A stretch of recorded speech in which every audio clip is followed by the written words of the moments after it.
आज की कहानी है दोस्तों, मूंछों वाली लड़की। एक बार की बात है, एक गांव में सुशीला नाम की एक लड़की रहती थी। उसके पापा हरीलाल गांव के बड़े सेठ थे। उनके पास बहुत से बगीचे और ज़मीन थी। वो अपनी बेटी से बहुत प्यार करते थे। वो उसकी हर ज़रूरत को पूरा करते थे, जिसके कारण वो बहुत बिगड़ गई और घमंडी हो गई थी। वो कभी कभी अपने पापा के सामने अजीब सी मांग रखती, जिसको उसके पापा पूरा करते थे। वो कभी कभी अपने घर के नौकरों का अनादर करती थी। सुशीला की एक दोस्त किरण थी, जिसके साथ वो अक्सर खेला करती थी। एक दिन सुशीला अपनी दोस्त किरण और कुछ दोस्तों के साथ मेले में जा रही थी। रास्ते में सुशीला से एक बूढ़े व्यक्ति को टक्कर लग गई। वो व्यक्ति गिर गया। जब बूढ़े व्यक्ति ने सुशीला से संभल कर चलने के लिए कहा, तो इस पर सुशीला ने बूढ़े व्यक्ति को बोला, इसमें उसकी ही गलती है। कुछ देर मेले में घूमकर झूला झूलने के बाद वो मेले से आने लगी। बीच में उनको एक जामुन का पेड़ नजर आया, जिस पर बहुत से जामुन के फल लगे हुए थे।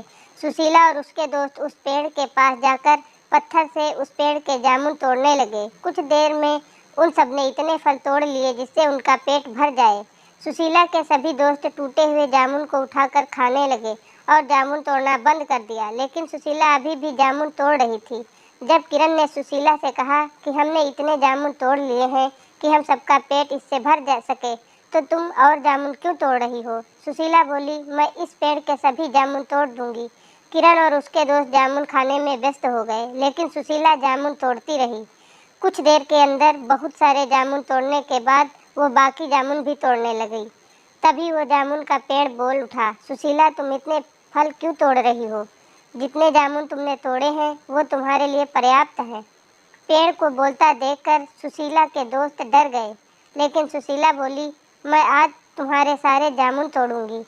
जामुन के पेड़ ने सुशीला को चेतावनी दी कि वो रुक जाए और बाकी जामुन न तोड़े, लेकिन सुशीला कहाँ मानने वाली थी। उसने जामुन तोड़ना जारी रखा और बोला, तुम मेरा क्या बिगाड़ोगे? जामुन के पेड़ ने बोला, सुशीला, तुम बहुत घमंडी लड़की हो, तुमको सबक सिखाना ही पड़ेगा। इसके बाद जामुन के पेड़ ने सुशीले पर जादू किया, जिससे उसकी मूंछें निकल आईं। उसे देखकर सभी साथी हंसने लगे। सुशीला जामुन के पेड़ से विनती करने लगी कि अब वो ऐसा नहीं करेगी, वो उसकी मूंछों को हटा दे। लेकिन जामुन का पेड़ बोला, पहले तुम जाकर अपने पिता को लेकर आओ। अगर वो मुझसे इसके लिए बोलेंगे, तभी मैं तुम्हारी मूंछों को हटाऊंगा। ये सुनकर सुशीला मुंह पर चुन्नी लपेटकर घर जाने लगी।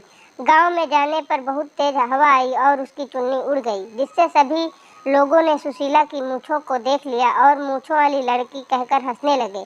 सुशीला उन सब से पीछा छुड़ाकर अपने घर चली गई और पापा को सारी बात बताई।